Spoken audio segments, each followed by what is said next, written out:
This Family Life News podcast is made possible by the support of listeners like you. It's the Noon Report from Family Life, bringing a Christian worldview to what's happening in New York, Pennsylvania, across the country, and around the world. Weather with Kevin Williams, plus special features and reports with the Family Life News team. Now, here's what's happening. Mass shooting in Manhattan. Good afternoon. A man with a rifle opened fire last night in a New York City skyscraper. When it was over, 5 were dead, including the gunman and a 36-year-old police officer who leaves behind a pregnant wife and 2 young sons. 3 civilians were also killed. A 4th is in critical condition.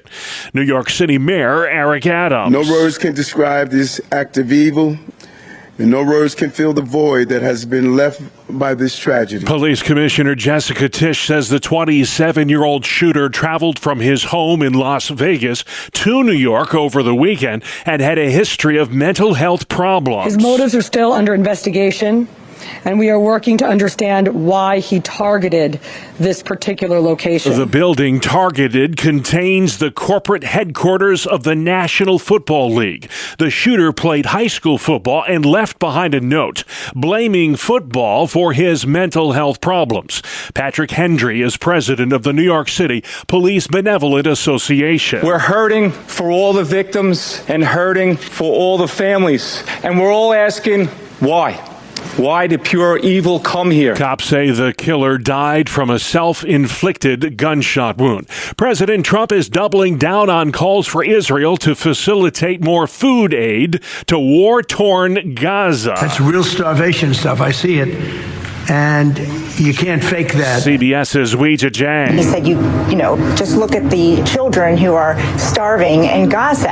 And he agreed that there needs to be more humanitarian aid, more points of entry allowed to get food and supplies. The U.S. will be setting up food distribution centers in the Palestinian territory. The death toll from the war has now topped 60,000. The president says he is shortening the deadline for Vladimir Putin to reach a deal to end the war with Ukraine. Russia could be so rich right now. Instead, they spend all their money on war.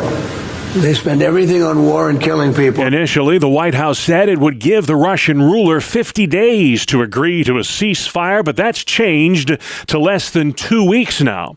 Republican Senator Lindsey Graham wants a special counsel investigation into former President Barack Obama and his role in the Russia-Trump collusion hoax. We found something we didn't know before. At the end of the day, I'm not calling for a prosecution against President Obama for treason, but I am calling for an investigation. Graham says newly declassified documents released by National Intelligence Director Tulsi Gabbard raises some questions about how Obama handled this situation. And he supposedly told a group of people, keep looking, and the analysis changed. What role did Obama play in 2016 to change the narrative that resulted in 2017? I'm not alleging he committed treason, but I am saying it bothers me. It's disturbing. President Trump says the Justice Department can handle this situation without a special counsel investigation. New Trump tariffs take effect Friday. They impose an import tax on nations that refuse to budge on trade deals with us. Already this week, the White House signed an historic pact with the EU, our largest trading partner. Terry Schilling with the American Principles Project. Americans are now going to be able to sell cars to Europe, and this has never happened before, and it's a huge deal for America. So we're going to get Americans back to work, bring much more money, I think $750 billion in tariff revenue back home. This is all going to be great. Critics contend the Trump tariffs, however, will cost the average American household about $2,700 a year. The Trump administration says it's okay for federal workers to proselytize while on the job. It's restoring freedom of religious expression unless that expression causes undue hardship on workplace operations. The White House says federal workers can promote their religious beliefs to colleagues, display religious items in their workspace, and even pray in public. Baseball Hall of Famer Ryne Sandberg has passed away from prostate cancer. Rhino, as he was known, played 15 of his 16 big league seasons for the Chicago Cubs. There it is, way back, a record-breaking home run! Ryne Sandberg! Sandberg made 10 All-Star Game appearances, won 9 Gold Glove awards, and was named the National League's most valuable player in 1984. He was elected to the Baseball Hall of Fame in 2005. Ryne Sandberg was 65. Still to come on the Noon Report, why learning to swim matters so much, the latest buzz on electric school buses, and a big win for religious freedom in the Empire State. Good afternoon, I'm Kevin Williams. More heat underway today, but changes are on the way. Forecast details are coming up in 10. All right, Kevin, we'll see you then. Let's check the stories making news where you live next. A new study shows less people from Western New York are crossing into Canada and vice versa. Experts blame controversial politics and poor exchange rates. Canadian tourism officials say the slow flow of traffic and ticket sales this summer is comparable to the COVID pandemic. Lockheed Martin in Owego, New York, has been awarded a nearly $19 million contract from the U.S. Navy. The project involves the construction of specialized hardware kits on naval vessels. This technology will allow the Navy to upgrade its submarine warfare capabilities. There's been an important development in a legal battle that pits the state of New York against a Christian wedding photographer.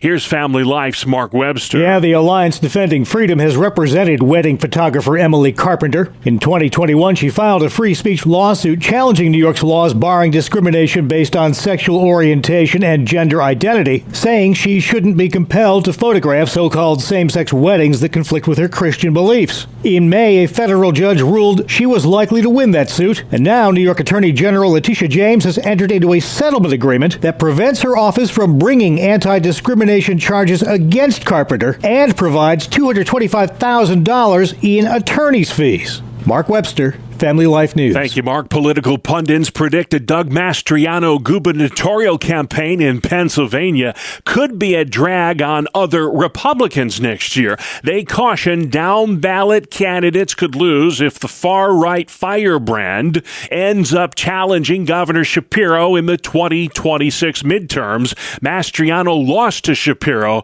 by 15 points back in 2022. School districts are gearing up for another climate control mandate from the state of New York.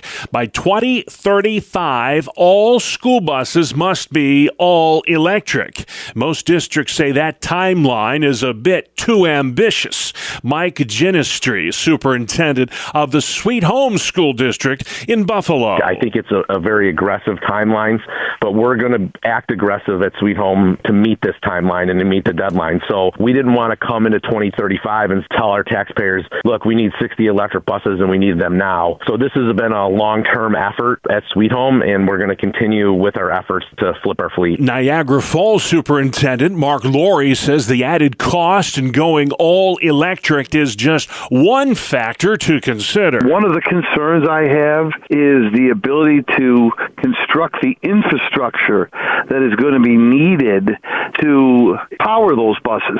So it's not just the purchase of the buses, but our concern is the infrastructure needed to be built to charge the buses. Governor Hochul's making $200 million available to help districts make the switch to electric buses.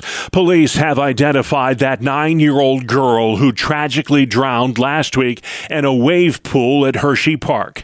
Sophie Subetti had just completed the 3rd grade at the Northside Elementary School in Dauphin County. A funeral service for her will happen tomorrow in Harrisburg.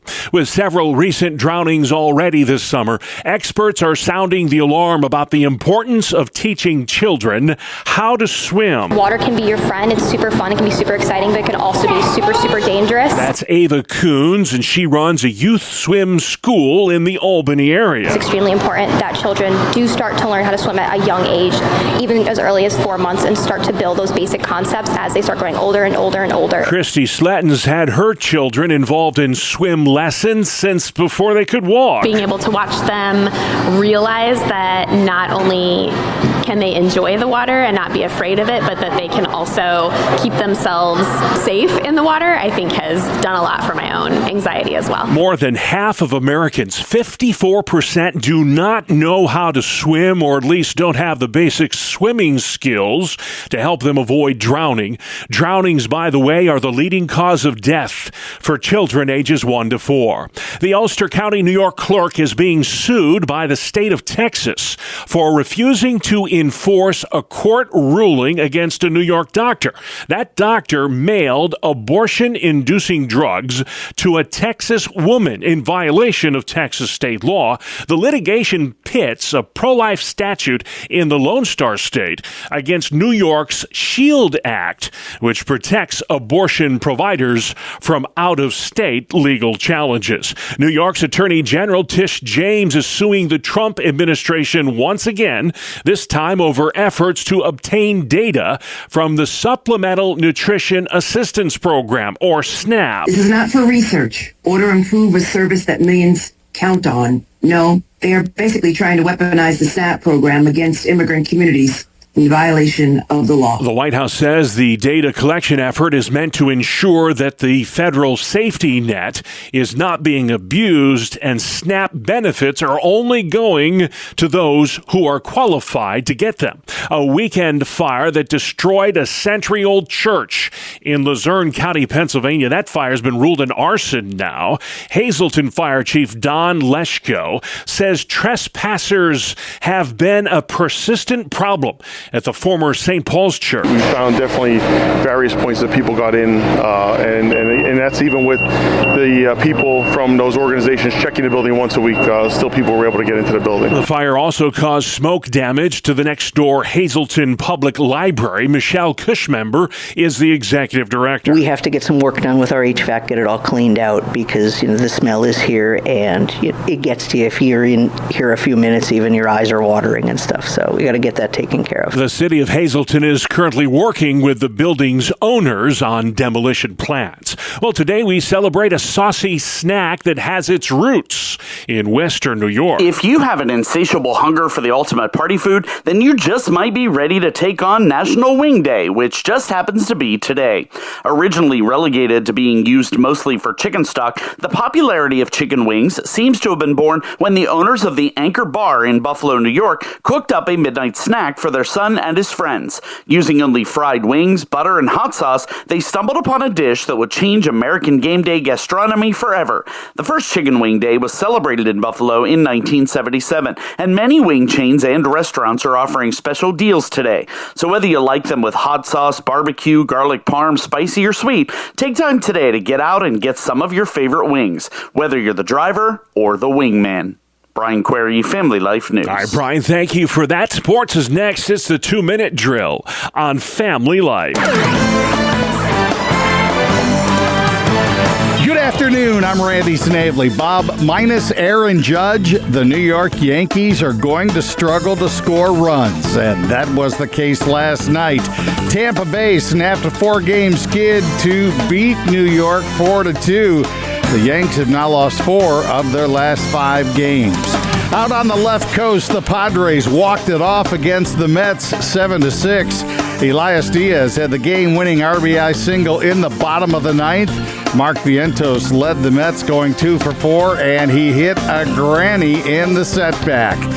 The Phillies dropped the 6-2 decision to the White Sox. Luis Robert Jr. hit a 2-run blast in the 4th inning to put the Southsiders up for good. Christopher Sanchez charged with his 3rd loss of the season. The Pirates got home runs from Andrew McCutchen and Nick Gonzalez, and they held on to beat the Giants 6-5. The Buccos have now won 6 of their last 7 games. Elsewhere around Major League Baseball, the Orioles pounded the Blue Jays 11-4. The Twins edged the Red Sox 5-4. The Angels downed the Rangers 6-4. Seattle a 3-1 winner over the Athletics. The Dodgers took care of Cincinnati 5-2. The Brew Crew doubled up the Cubs 8-4. The Cardinals won easily over Miami 7-1. Guardians fell to Colorado 8-6, Detroit 5, Arizona 1. The Braves scored 10 of the 17 runs in their game with Kansas City, and the Nationals won a pitcher's duel against the Astros 2-1. And we end on a sad note for baseball. Cubs Hall of Famer Ryne Sandberg has passed away at the age of 65. That is a look at sports. All right, one of the all-time greats. Thank you, Randy. Still to come, faith in the workplace, CareNet in Penn Yan, and why less is more when it comes to weddings. Welcome to Breakpoint, a daily look at an ever-changing culture through the lens of unchanging truth. For the Colson Center, I'm John Stonestreet. Recently on X, the Department of Homeland Security posted a video that featured immigration enforcement officers riding in Black Hawk helicopters and toting rifles to a cover of Johnny Cash's song, God's Gonna Cut You Down. A narrator then quoted Isaiah 6:8, "Here am I, send me." Democratic Congressman Hakeem Jeffries utilized a similar biblical hermeneutic just a few days later, quoting from the Gospel of Matthew during his record-breaking speech attempting to delay the passing of President Trump's big beautiful bill. He said this, quote, "For I was hungry and you gave me something to eat. I was thirsty and you gave me something to drink. I was a stranger and you invited me in. I needed clothes and you clothed me. I was sick and you looked after me. I was in prison and you came to visit me." According to Jeffries, this passage is about government assistance programs. It's not just in U.S. law, he said, it's right here in Matthew, end quote. As Christian statistician Ryan Burge recently pointed out in a post on X, there has been empirical work that demonstrates just how both the right and the left, and I quote here, emphasize Bible verses that reinforce their own political perspectives while conveniently ignoring the context of those verses. This kind of selective proof texting points to just how widespread and deep biblical illiteracy actually is. In addition to an ignorance of the actual content of the Bible, there's widespread ignorance about what the Bible even is and how Christians throughout the ages are to use it. It's bad when this ignorance shows up in politics. It's even worse and sad when it shows up in our churches and Christian subcultures. Who hasn't seen a verse of the day calendar that overlays a single motivational Bible quote on a field of flowers or a sunset? Long before the DHS misused Isaiah 6:8, thousands of church conferences and short-term mission trips have, with "Here am I, send me" printed on banners and t-shirts. Often missing is Isaiah's near-death experience and repentance beforehand, not to mention what God actually sent Isaiah to do, which was basically to fail as a prophet before he was eventually sawn in half. But much of Christian publishing, Christian music, and maybe the majority of Bible studies today are inflicted with the same bad habit. Christian bookstores are full of Bible promise titles filled with decontextualized verses meant to directly apply to the reader. But how many books of Bible curses are there? Though the Bible also includes those. Now, none of this means that the Bible ought not be personally applied or, for that matter, brought into policy discussions. Rightly understood, the Bible speaks to all of life. What we have to be careful to do is to bring the Word of God to our discussions rather than bring our opinions masqueraded as Bible verses to them. After all, unlike our political class and way too many inspirational calendars, God has not revealed himself in little sound bites. For the Colson Center, I'm John Stonestreet with Breakpoint. Thank you very much, John. Outside we go next, Kevin Williams. Here is your family life weather forecast for this afternoon. Generally sunny, hot. Can't rule out an isolated thunderstorm over parts of the Twin Tiers. High temps today, 80s and low 90s. Partly cloudy tonight, 60s and low 70s. Tomorrow, variable clouds and sunshine. Could be a shower, thunder shower. High temps, 80s to near 90. And on Thursday, mainly morning showers. Mostly cloudy, cooler, with high temperatures mainly in the 70s. All right, 70s sounds good. Thank you very much, Kevin Williams. This is the Noon Report on Family Life. I'm your host, Bob Price, and a lot to get to. Tuesday, the 28th of July. A man armed with a high-powered rifle shot and killed 4 people last night and seriously wounded a 5th inside a New York City skyscraper. Police Commissioner Jessica Tisch describes the scene. The building security camera footage shows the shooter enter the lobby, turn right, and immediately open fire on an NYPD officer. He then shoots a woman who took cover behind a pillar and proceeds through the lobby, spraying it with gunfire. The dead include a 36-year-old cop who leaves behind a pregnant wife and 2 young sons. He was an immigrant from Bangladesh and had been on the force for 3.5 years. CBS's Bradley Blackburn. So many families are grieving, and the entire city is trying to make sense of this attack that played out in the heart of Manhattan. The 27-year-old killed himself as cops closed in. He traveled from his home in Vegas to New York over the weekend and had a history of mental health problems. Retired NYPD detective Pat Bronson. This individual, this bloodthirsty killer, strutted. He didn't walk. He strutted with that weapon. He was confident. He was secure. He was cocky. In my view, he would not have been deterred. He was committed. Bronson interviewed by Fox and Friends. NBC is reporting today that the shooter who played high school football left behind a note at the crime scene, blaming football for his mental health problems. The building he targeted is the corporate headquarters for the NFL. Officials saying he mentioned CTE, a brain disease linked to head trauma, as a possible cause of his condition. Reporter Aaron McLaughlin says an NFL employee is among those wounded in that attack. Police recovering a loaded revolver, a rifle case, and ammunition from the suspect's vehicle. President Trump rejecting claims by Israeli Prime Minister Benjamin Netanyahu that there is no starvation in Gaza. Some of those kids that's real starvation stuff. I see it. And you can't fake that. Trump added he was going to put a lot of funds into setting up food centers.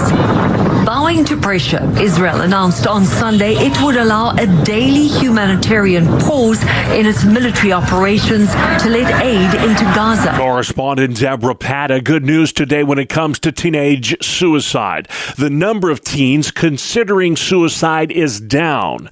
Just 10% of 12 to 17-year-olds contemplated suicide last year. That's 3 points lower from 3 years ago. The White House says it is okay for federal workers to promote their religious beliefs in the workplace. That's according to a Monday memo from the Office of Personnel Management. It calls for freedom of personal religious expression unless that expression imposes an undue hardship on operations. It also says that a worker can try to convince another person of why their religious beliefs are wrong, but must stop if asked. The Civil Rights Act of 1964 already protects religious expression in the workplace. I'm Tammy Trujillo. A new study shows proper nutrition, socialization, and brain games like puzzles help ward off the debilitating effects of Alzheimer's disease. The study, conducted over 10 years, shows people in their 70s who walk daily can reduce their risk of cognitive decline.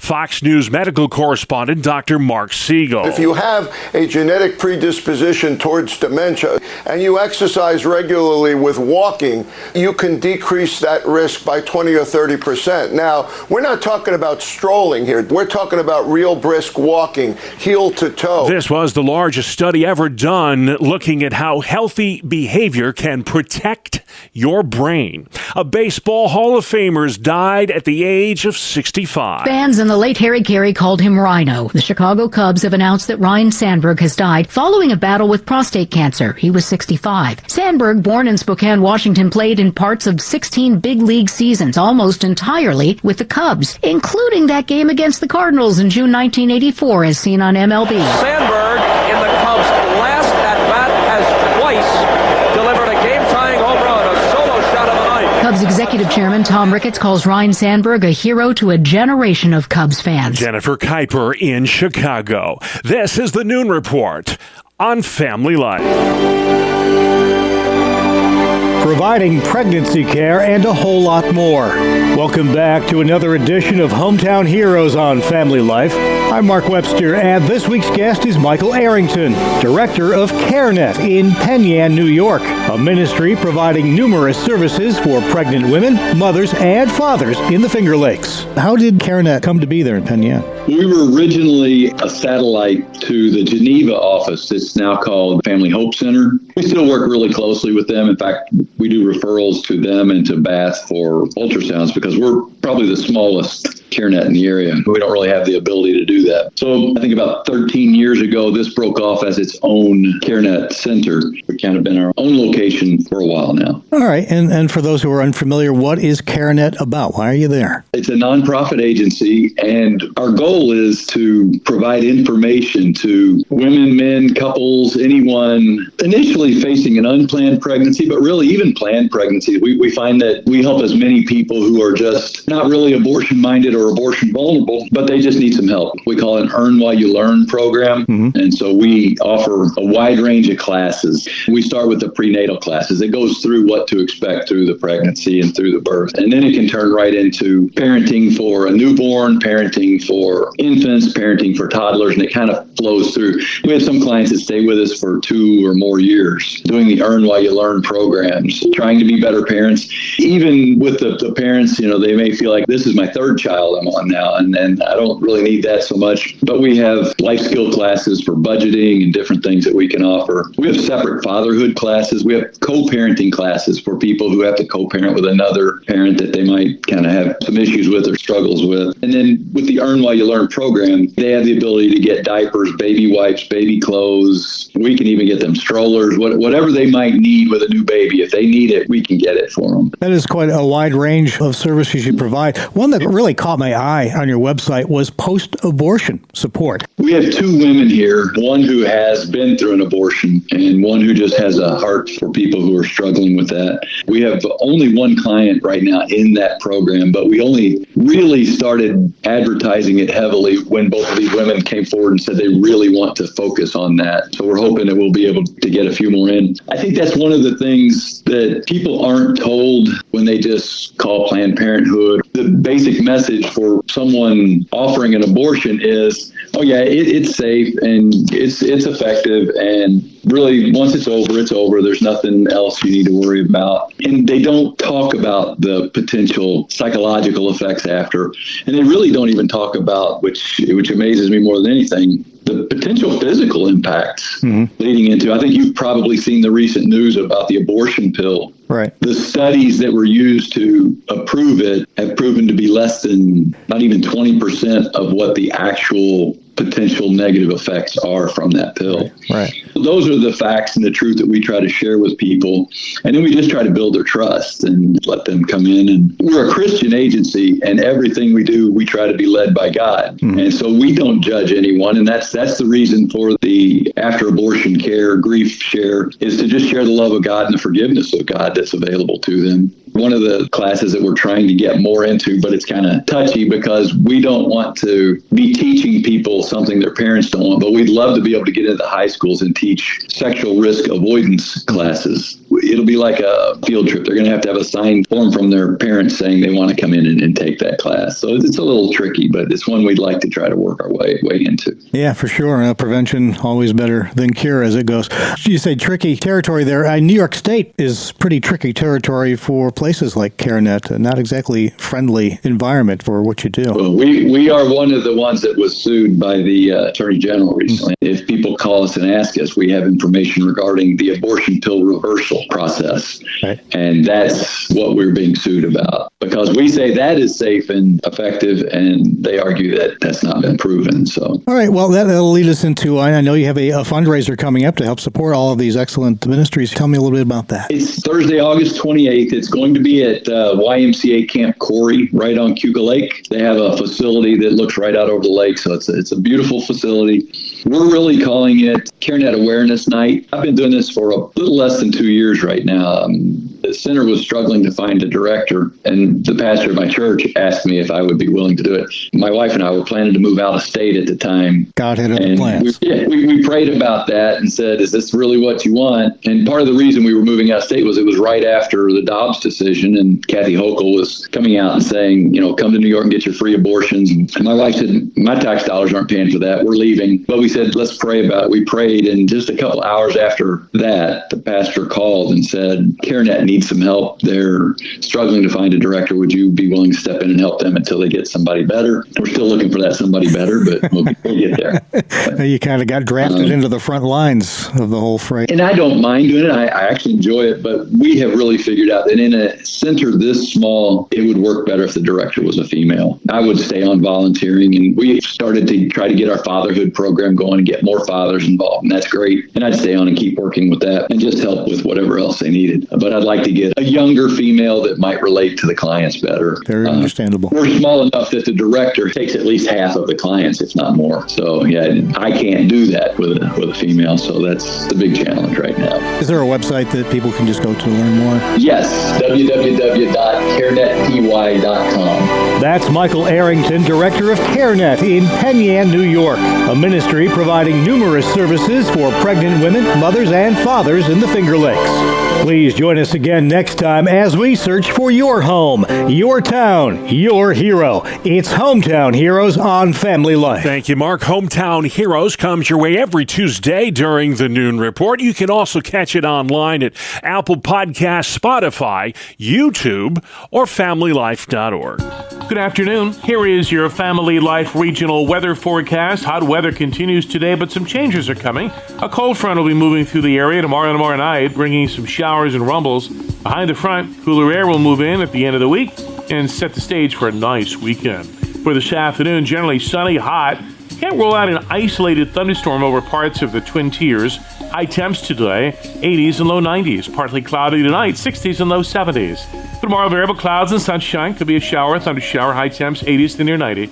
And on Thursday, mainly morning showers, mostly cloudy, cooler, with high temperatures mainly in the 70s. Thank you, Kevin. Finally, today, there's a big new trend when it comes to weddings, and it's all about the word small. According to the Knot.com, the average cost of a wedding for 100 guests is now $33,000, with nearly 34% of couples paying for some of the wedding, about 17% paying for all of it. With that, the wedding report says 18% of all weddings are now going micro. That's a guest list of 50 or less. And that reduction is reflected in the cost, with the average micro nuptials running less than $10,000. I'm Bree Tennis. I guess less is more. Thank you, Bree. And that's our world, the world we live in. Tuesday, July 29th. I'm Bob Price. Family Life News. You've been listening to the Noon Report, heard weekdays on Family Life. Thank you for listening.